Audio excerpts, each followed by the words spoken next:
Well, good afternoon, everyone, and welcome to the 8th in our series of lectures, The Art of Relationships, focusing on artists represented in creative exchanges, the exhibition that's currently on view at the Pollock Krasner House.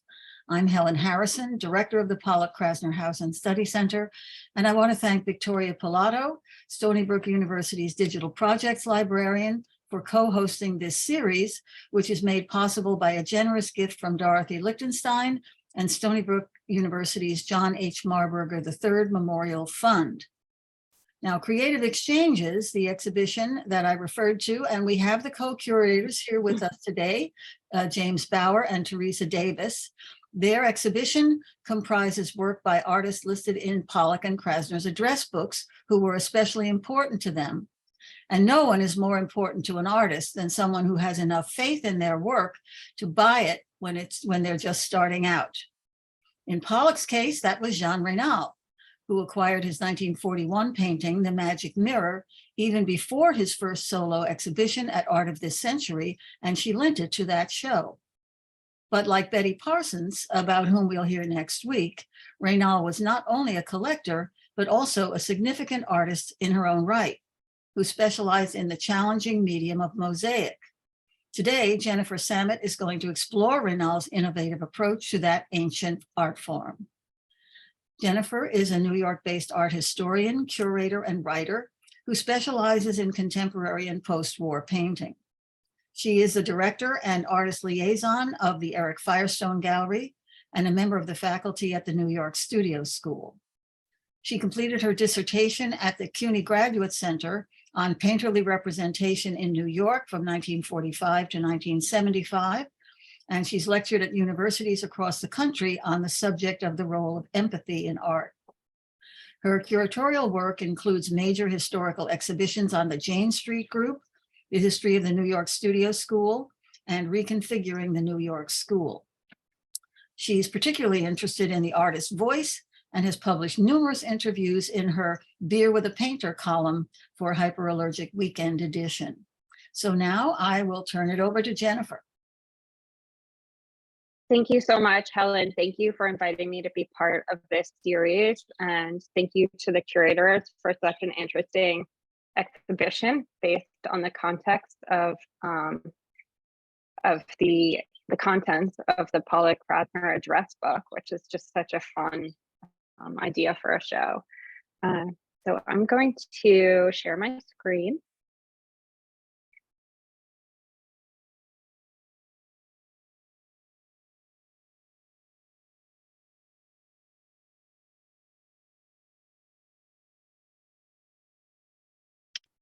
So I'm very happy to speak to all of you today, and thank you all for tuning in on a holiday weekend, which I really appreciate. Thanks for being here.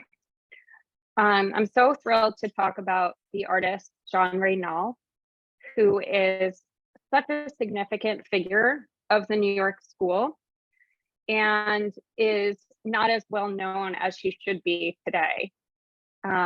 She was born in 1903 and died in 1983.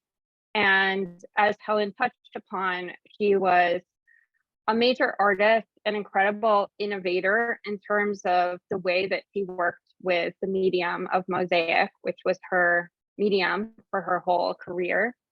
She was also a significant patron, collecting work, as Helen mentioned, by Jackson Pollock very, very early on, and many other artists, including the Surrealist artists. And she was also involved in museums, like at the very beginning of the San Francisco, what's now the San Francisco Museum of Modern Art. She was involved with the first director, who happened to be a woman, Grace McCann Morley. And so she really altered the course of the early exhibitions at the museum by speaking to Grace Morley all about the artists that she knew from Paris and New York, and was responsible for early exhibitions of artists including Isamu Noguchi and Gorky, who was one of her closest friends was Gorky and his wife, who is known as Magooch. This is the work that is in the exhibition currently of the Pollock Krasner House. It's a 1951 mosaic. And what I want to focus on talking to you all about today is the way in which she really was determined to create a new art of mosaic. And she did this by her techniques. So traditionally, mosaic is made in what's called the reverse method of attaching the stones and tiles, which are called the tesserae, by gluing them to paper and then reversing them onto the pigmented cement. But Reynal didn't work this way. Instead, she hand cut all of her tesserae, which were a mix of the traditional Venetian crushed glass, as well as precious and semi-precious stones and pieces of shell. And she worked by directly into the pigmented cement, and she what she called seeded the stones on the pigmented cement, and then would hammer them in with a leather hammer. And then in the process of hand cutting all of these stones, she realized that there was all of this dust that was created in the process, and she would loosely apply that that dust as well.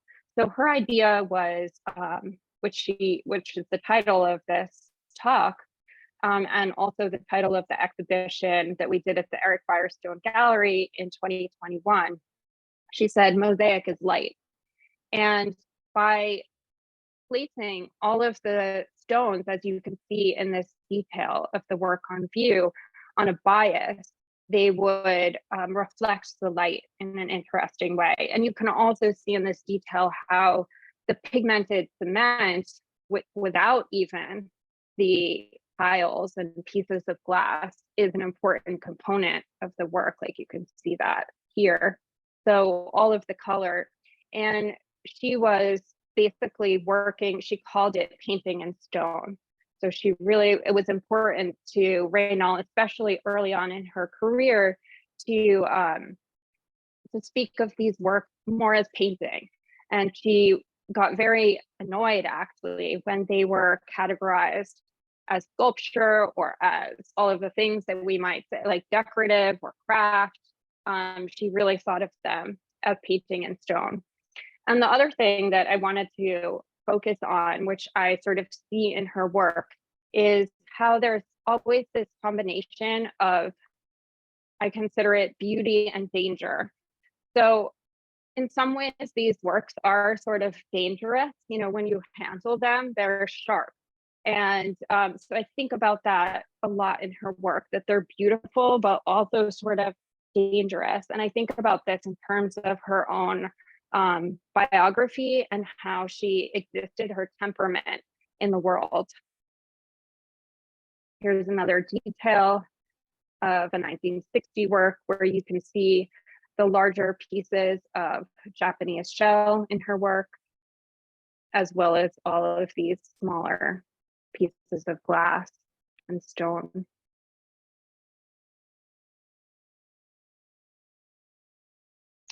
I skipped over this quickly, but I wanted to just go back to say that when I said she's not as recognized as I think that she should be, I was also pleased that right now at the Museum of Modern Art in New York, her work is here.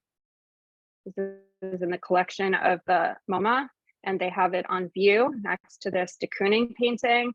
So I'm very glad to see that. She's really only mentioned as in the important book on the women abstract expressionists. She's kind of mentioned just in passing as a host of a party that Elaine de Kooning attended, but she was such a significant figure in this group.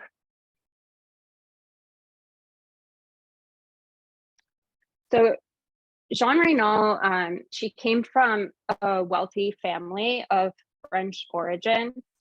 And as a young person, she often felt herself in an antagonistic relationship with her parents. So she obviously had a lot of privilege because of her family. But on the other hand, her early life was completely controlled. So she was educated by a private tutor.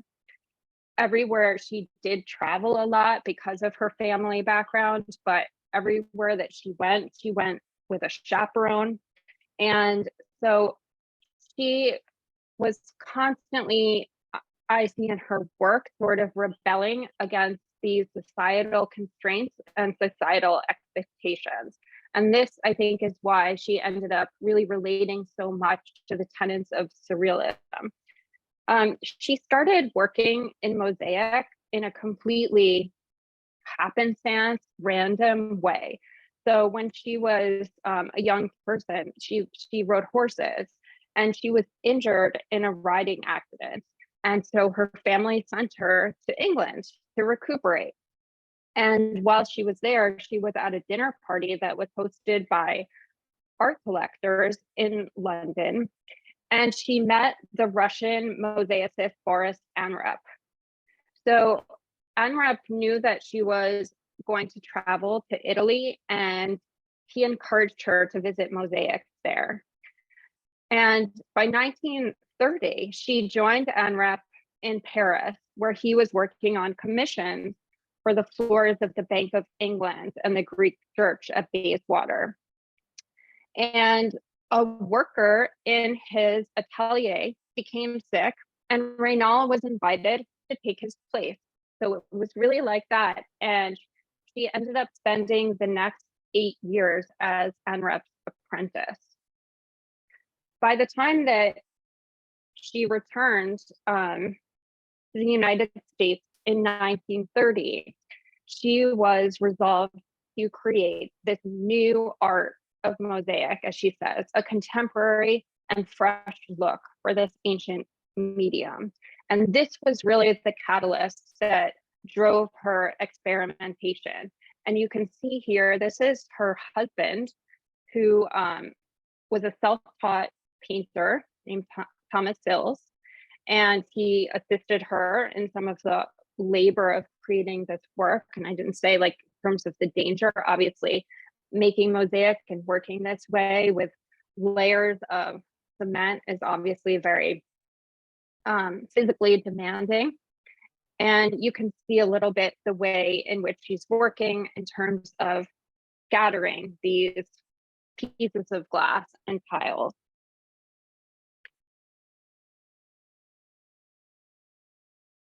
While she was in Paris, she met and developed important friendships with Duchamp and the surrealist poets and painters, including André Breton and his wife, Elise. So this milieu really formed the basis of how Reynal would conceptualize her work. She related to Breton's ideas that were expressed in the Manifesto of Surrealism, where he advocated using free association and automatism to draw upon dreams and the private worlds of the mind. Reynal also became a close friend of Marcel Duchamp. And one of the works that was in her collection was actually a drawing study for The Large Glass, The Bride Stripped Bare, by her bachelor's even. And I think that this work, in terms of its alternate materials and the erotically charged forms that are in the work and the chance procedures and a complete rethinking of process and material, was very important to her. She came back to the United States in 1938, and she ended up making a home for herself. I'll come back to this. She made a home for herself in San Francisco, in California. And go back to it now, actually.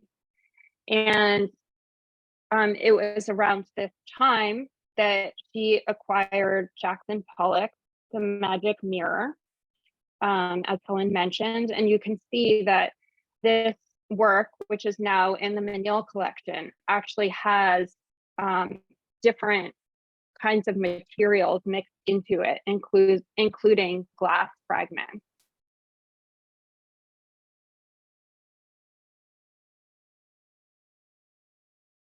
Which may have been why it appealed to her. So this is an example of one of her early work, 1940.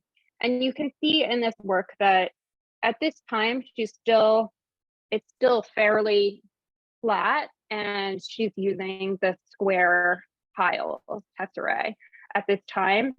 And there's a kind of clear organization of form. And this would change radically over the course of her career. This is also a piece that she made in San Francisco. So at this time, she's also still thinking about mosaic in terms of maybe its functional use, its use, in terms of the floor in the home. And here you can see that same work. This is on view. She had an early exhibition at the San Francisco Museum of Art in 1941. She was very involved, as I mentioned, with that museum in its beginnings, and had a couple of exhibitions there and participated in group exhibitions. One of these group exhibitions where you had to submit work, they actually categorized her work as sculpture, and she was so upset that she removed her submission from the exhibition. And even though Grace Morley was advocating on her behalf, she still pulled out of the exhibition. This idea also will change over her career, as you'll see. And she was able to start acquiring work of her friends after her parents passed and left her with an inheritance. And she says that at first she wasn't sure what to do with this money. And then she realized that all of her friends had the same basic needs as she did: a place to work, a place to live, food, all of that. And she realized that she could help support their process and their life as artists by acquiring their work. And she was actually an incredible patron, because not only did she acquire the work, but she also would then gift it to museums. So a lot of the work that she acquired ended up during, both of their lifetimes in different museums all across the country. One of the artists that she supported was Noguchi. And so they did this collaboration in the early 40s. They were both in California at the time, where Noguchi designed these table bases and she did the mosaic top. They were both not really artists who tended to collaborate, but they collaborated on this. And it was an interesting collaboration, because it was both about supporting one another's work and working together on these pieces. They made 3 tables together.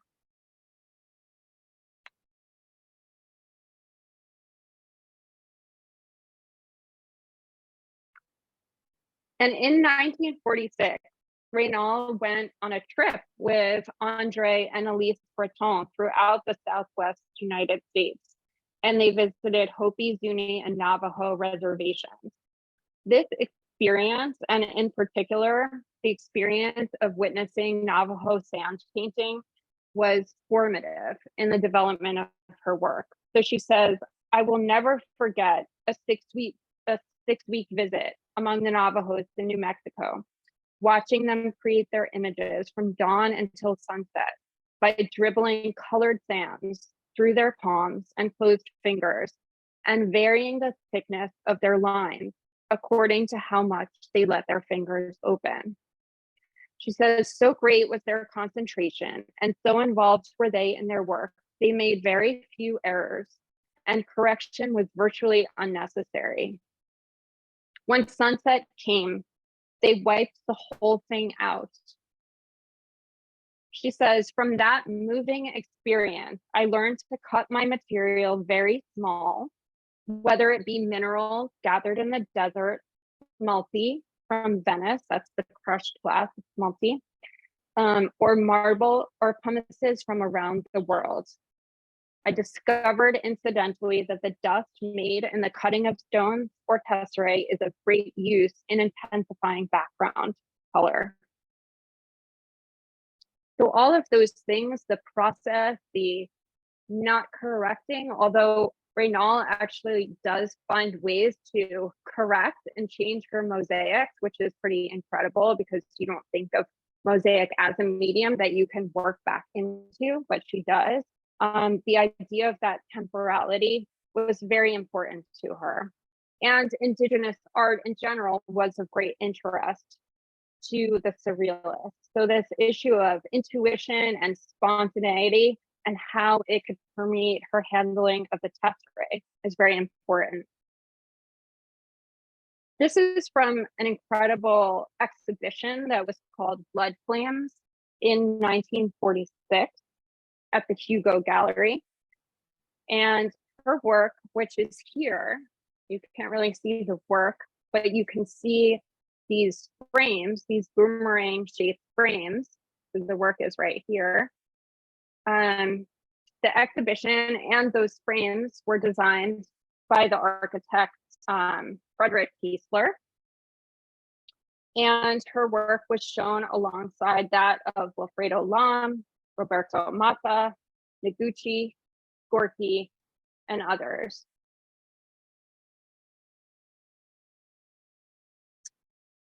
And a view of her at her exhibition. She was also known to be incredibly fashionable and bohemian in terms of her clothes, and she always wore sandals, apparently. So by the early 1950s, and this is the work that's in the collection of MoMA in New York and on view right now. By the early 50s, Reynal was committed to using even smaller tesserae, which you can see here. She was also, she was influenced by the Navajo sand painting, but she was also influenced by her friend, the painter Gorky, who apparently also suggested that she use even smaller tesserae.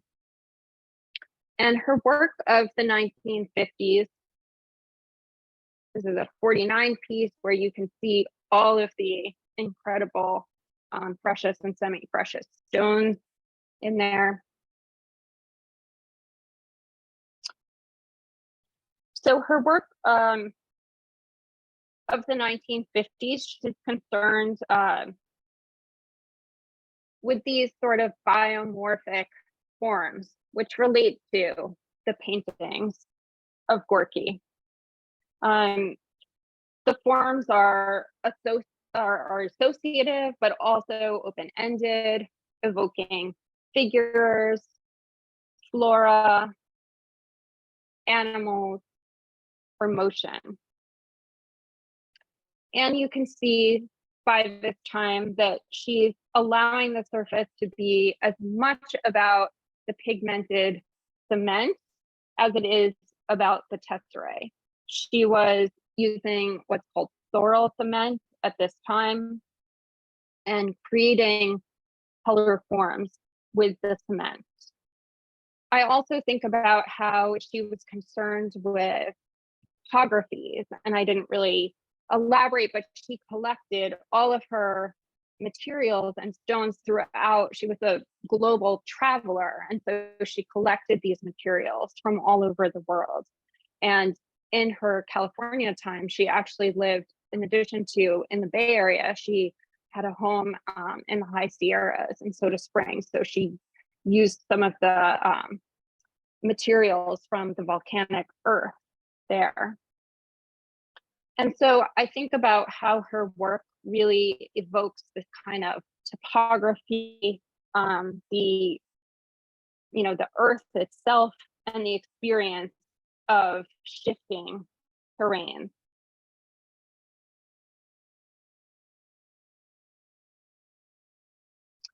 This is actually also on view. You can see her work here. This one that we were looking at, which is in the collection of the Addison at Andover, Massachusetts. So this is on view currently in an exhibition.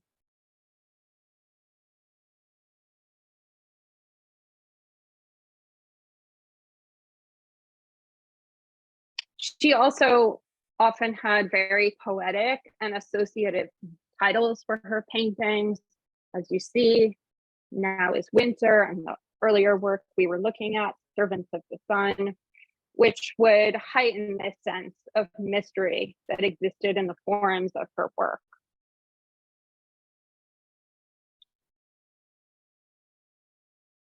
And Icarus Returned. And this one especially, you can see how there's large areas here with very, very few tesserae, and it's all about the pigmented cement. And this is a view of the exhibition at Eric Firestone Gallery in 2021 with this group of early 1950s work.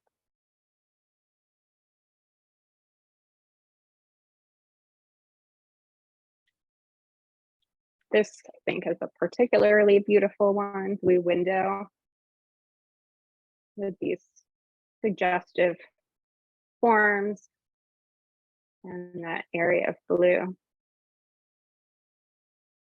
And this is in the collection of the Whitney Museum. Hopefully, we'll see it on view there as well soon. The Hours and Their Birds, again, suggestive poetic titles that she uses. This one I think of as suggesting a still life here.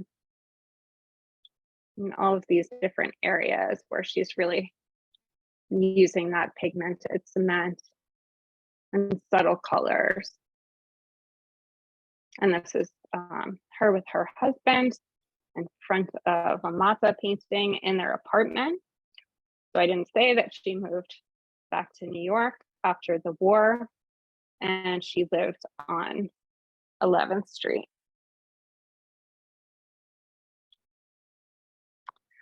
By 1959, 1960, there's a big shift in her work in terms of how she starts working with these overall monochrome surfaces.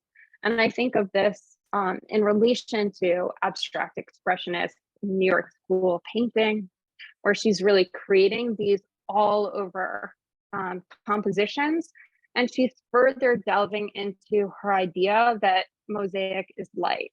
So instead of really working with the creation of those biomorphic forms, she's working on these surfaces and working across them. These are pieces of the Japanese shell that you can see, and really exploring how the surfaces can just reflect light and change depending on the light. So her surfaces, and it's hard to really gather this in a digital slide presentation, but when you look at them in person, they just completely sparkle. So the light catches these tiles that are set on the bias in different ways so that the surfaces just sort of ebb and flow and sparkle in all different ways.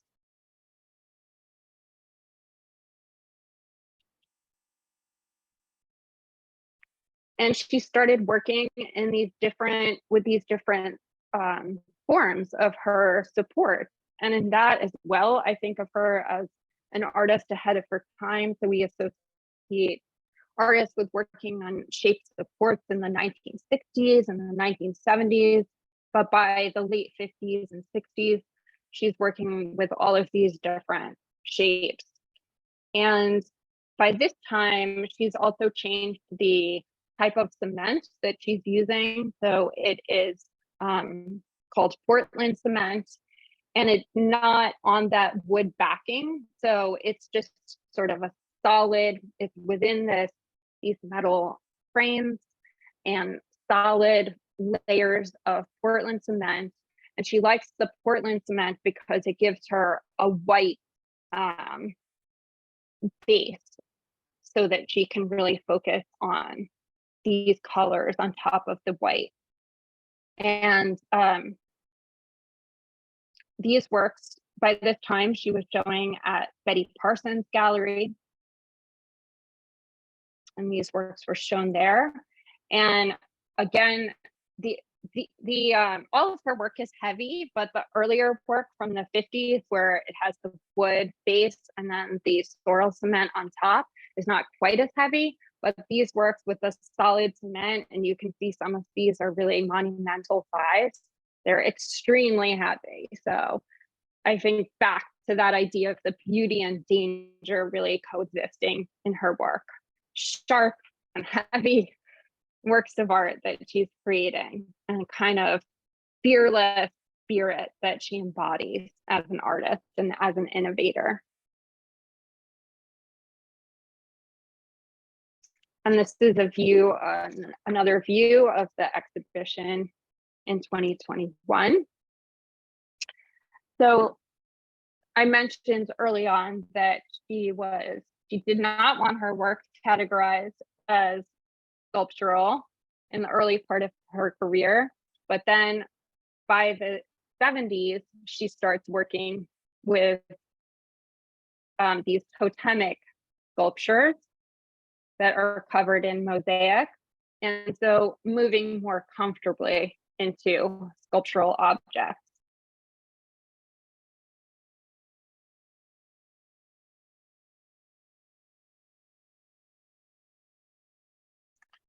She actually spent some time in the Texas Panhandle in Amarillo because she worked with a gallerist there called George Fitz, who is a supporter of her work.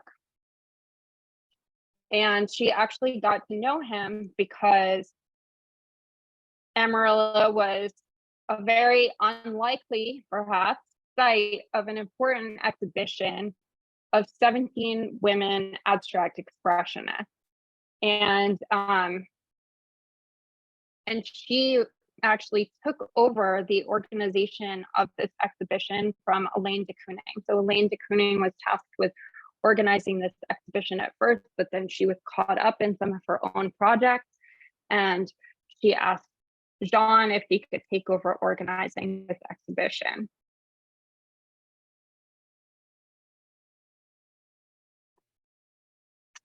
In the 1960s, she started working with even bigger pieces of shell, this mother of pearl that you can see here. And you can see as well this chunk of obsidian that's embedded in this piece. And I think of that as well, like these larger pieces of shell and of stone, and just implanting them in there as a reminder of the earth and where these materials come from.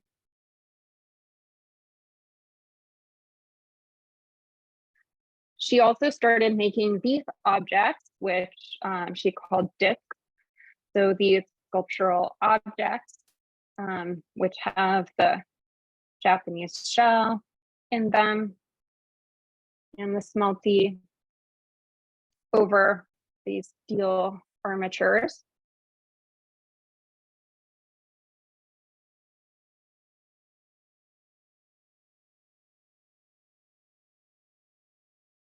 And I'm always fascinated by this exhibition, which was an outdoor exhibition of her work. She was definitely someone who was interested in having her works outdoors. She had a little garden in her house on 11th Street, and sometimes she had works outside there. And this was a show that was curated by another artist, Sidney Wolfson, at his home in Millbrook, New York, which happened to be designed by Royer. And so you can see these disc sculptures displayed outdoors. I think that there was sort of limited success in terms of showing these works outdoors, and they were subject to all of the weather and the winds. But I think that she was fascinated by having her work outdoors because of that interest in temporality, in the effects of light and weather across the surfaces of these pieces, and how the mosaic would react to the light and to the weather.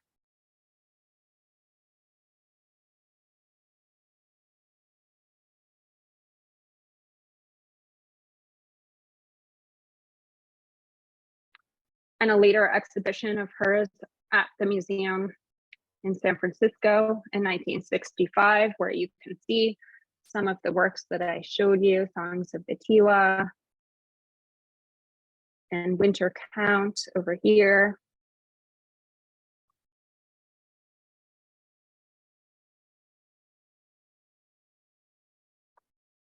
Around this time in 1965, she was selected to create a mosaic for the Lincoln, Nebraska State Capitol building. She didn't do a lot of commissioned mosaic work, but she did do some. And her mosaic for the Lincoln State Capitol was on the subject of a historic event of that area, the blizzard of 1888. I don't really have great photographs of that work, which is why I'm not showing it here. But the piece that was that she made for the state capitol building about this historic event was very abstract, and members of the community were not happy with it at all. And they actually gathered there to jeer at her while she was working on this mosaic. But she really maintained a sense of the work's importance and value. And she was invited to create a second mosaic mural for the state capitol building by Norman Geske, who was the first director of the Sheldon Museum of Art in Lincoln. And this piece that she made was called The Planting of the Trees. And she said of her piece, The Planting of the Trees, that it had all of the things that she wanted in a mosaic: movement, light, color, and a certain spiritual quality.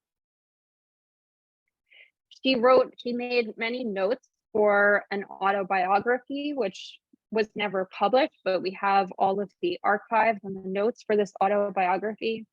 And she says, "It is a light and airy work, impressionist in feeling. Though the jeers continued, I felt remote from fear and worked with pleasure." I really think of this in relation to her work, how fearless she was as an artist, as well as a supporter of her friends.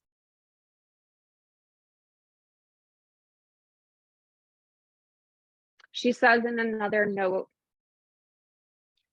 "Some of my best work comes from dreams.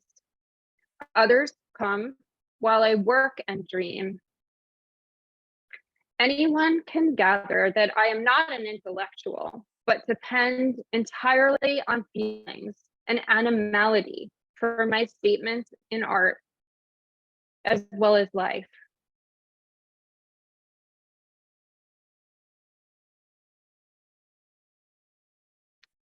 Here are the totems that she made after traveling through East Africa.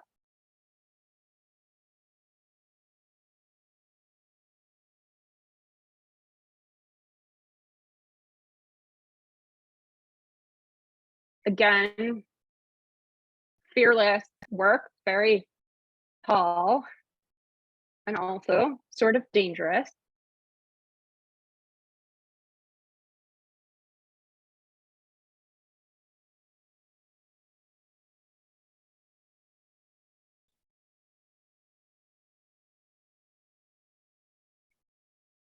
And this installation for her exhibition at Betty Parsons Gallery.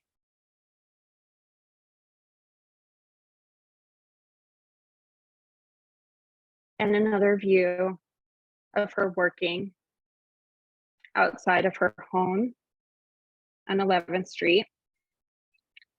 Her later works, she actually made portraits of people. And so she's working here on a portrait of David Hare.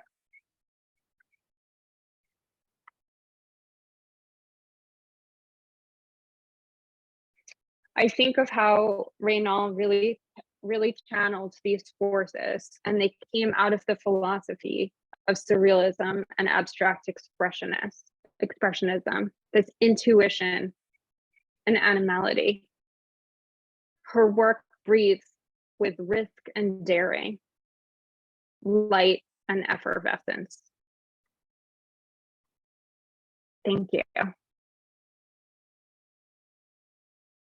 Oh, thank you so much, Jennifer. I really am impressed with the way she was able to manipulate these materials, which, as you say, they're dangerous. Even if you pick up a single piece of that rough glass, you could cut yourself on it. And she's not even wearing gloves. I mean, she seems to have had a really fearless approach to the material itself. Was there That's true. Was there a lot of difficulty in organizing the exhibition at Eric Firestone in terms of just moving the work in and handling it? Well, some of it is very, very heavy. So yes, we were dealing with heavy works and had to use a lift to install some of them. The earlier work from the 50s, as I said, that's sort of more manageable in terms of like a very heavy painting, I guess it would be. And then yeah, the larger totems are also obviously sort of challenging works to handle and place in space. So the gallery is actually representing her estate, is that correct? Yes, that's correct. Uh-huh. Go back to one of the. So there is not a foundation as such, or an overarching organization that manages her estate, like a private foundation or anything? No, there's not a foundation. There's the estate, and then yes, the gallery represents the estate. We were lucky to have access to her archive, which are very significant. And she had, as I mentioned, all of these notes for an autobiography. I think she did love to be photographed. So there's a lot of amazing photographs of her in the different exhibitions. And so, yes, I'm really proud of the work that the gallery did in 2021 because her story really hadn't been told. There was one monograph that was published during her lifetime, which is very useful and has a few different texts in it. And there was actually a short film that was made at the time that she was working on those Lincoln, Nebraska murals. But so through the combination of her archives, the photographs, all of these notes, we were able to really piece together this story. And there's a catalog for the exhibition that I have here. And it has a lot of information. I wrote one of the essays, and there are two other essays in this book. One of them was written by Dakin Hart, who is the curator of the Noguchi Museum, and he wrote a text about her collaboration with Noguchi. And there's also an essay by the art historian Barrett Potter, who is a scholar of that museum director that I mentioned, Grace McCann Morley. And so she writes about that period of Reynal's work and her relationship with Morley and how she influenced the trajectory of the San Francisco Museum. So, so together, the texts in this catalog really, I think, piece together her story, and hopefully there will be more exhibitions and more research into work and her contribution. Does anyone have any comments or questions? If so, you could unmute yourself, or you could put it into the chat if you like.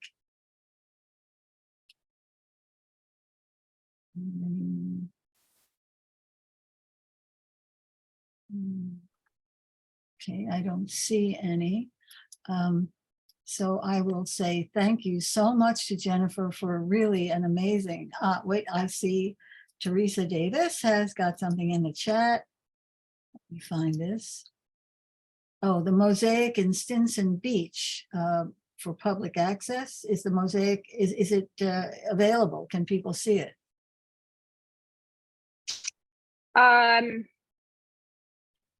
That's a good question. The floor mosaic, right? Yeah. Yeah. Is it still there? I don't know that it's still there, but I'm trying to remember if we found anything out about it. It's possible it's still there. Mhm. And then what about I don't know. The Lincoln, Nebraska? Are they still there? The Lincoln, Nebraska murals are definitely still there in the Capitol building, and we had, you know, correspondence like in the last couple of years with the folks there. I think they're actually doing some. They got into contact with us because they were doing a little bit of restoration. So there are some mosaics. There's also one at a church in Queens that is still there that I was in contact with. And of course, there was one in the exhibition at the Washburn Gallery recently, which was about mosaics, and it included Jackson Pollock's mosaic, which is more conventional with regular tesserae, but his one and only mosaic. And I see that Polly Applebaum wondered if there was any relation to Lee Krasner's mosaic table, which was made in the 1919, well, there are two of them, 1947 and 1948. Probably she wouldn't have seen them. I don't know whether or not she visited the Pollock Krasner house when Jackson and Lee were first living there. Yeah, I don't think that I found in the archives this question has come up. I didn't find in the archives something specific about her relationship to that, but I do think it's possible that she knew it. She was really, you know, hopefully I got across, like, she was really kind of in the center of this art world and friends with everyone, and was a host. People really talk about that. And so I think she may have. And Adam mentioned, my partner who is on the Zoom, is, I see, mentioning in the chat that we worked together with another filmmaker friend on a short video about Reynal, and he put the link in here, the Vimeo link. So it's on the Eric Firestone Gallery. It's on the website, and it's also directly on this Vimeo link. And it's about a 12-minute video about Reynal, so you can learn a lot in those 12 minutes. And the nice thing about that video, sort of alongside this conversation that we just had, is there's interviews with the Gorky family, with Morrow, and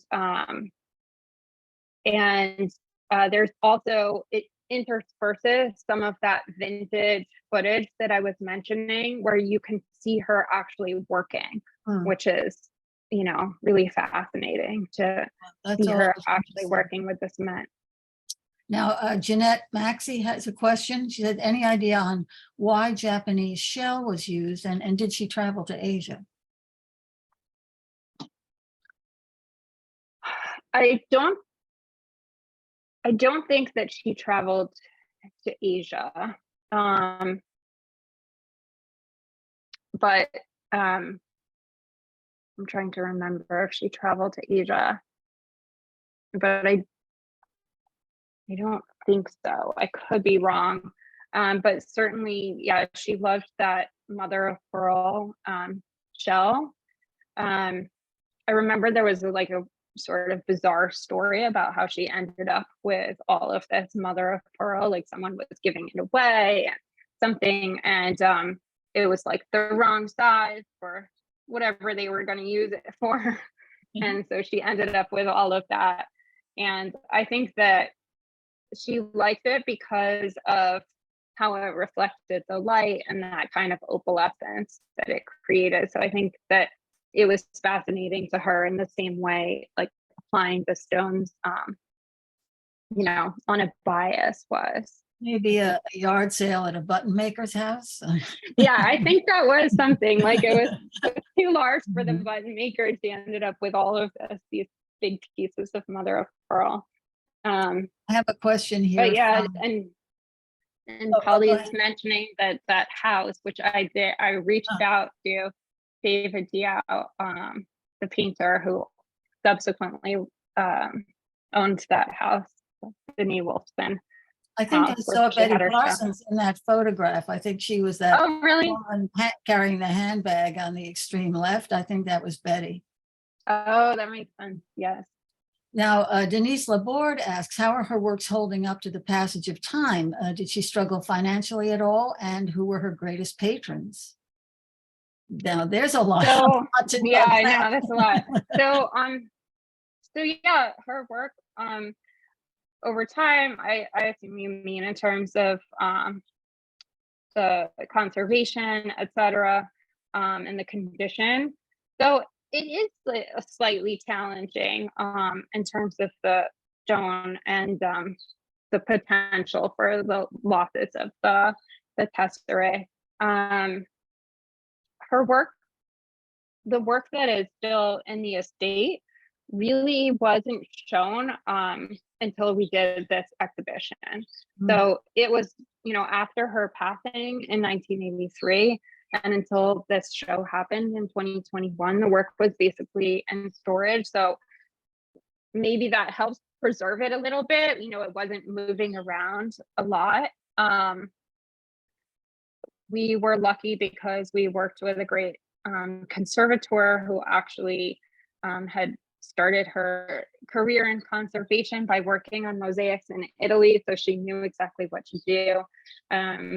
You can see it if there's a loss because you see the sort of shape of the missing tesserae, and it's possible to just reapply those tesserae. Well, that was the issue we had with the Pollock mosaic, that there were these impressions where the tessera had come loose, and then they were the conservator we worked with was able to fill in, like just adding a piece into that space and just cutting it the same size, like a jigsaw. Yeah.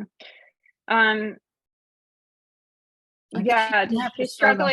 She did not struggle financially, as I mentioned, because she had financial privilege, and she was, and that actually did her relationships with the museums and curators that she developed, because she was basically gifting work that she collected by other artists to museums throughout her life. That gave her certain access as well. And so her work is, in museums, as you can see, it's in museums all across the country. It's in the major New York museums like the Whitney and the Museum of Modern Art. So yeah, now, do you know, in that way. I see Erica Renee has a question. Do you know what kind of adhesive she used, or was it only the cement? Yeah, it was just the cement. I mean, she's just applying the tiles into the wet cement, and that's how she worked. And I didn't really elaborate on this, but she, mosaic is the kind of process where you basically just have to do it all at once. But she developed a process where she would actually kind of like dig into, when she wanted to change something, she would dig into the cement and dig out the tesserae and then apply another thin layer of cement and reapply the tesserae into them. So she was, she was working in this way that, as I mentioned, she was friends with and involved with the abstract expressionist painters. And we think of that kind of constant correction and revision that goes into their work. And she amazingly managed to apply those ideas to Mosaic. Well, she certainly did advance the way we look at Mosaic as a much more varied and much more adaptable process for artistic expression, and not just a hidebound technical thing, the way you might think of Stanley William Hayter expanding the idea of engraving so that it's really very expressive and free form. And I really am delighted that you were able to share that with us. So thank you so much. And next week, come back and we will hear about Betty Parsons and Anne Cohen DiPietro, who did the Betty Parsons exhibition at the Heckscher Museum. We'll be talking about Betty's life and career as both an artist and a gallerist. So thank you all very much for being with us, and we hope to see you next week. Bye-bye. Thank you. Thank you all for being here. Bye.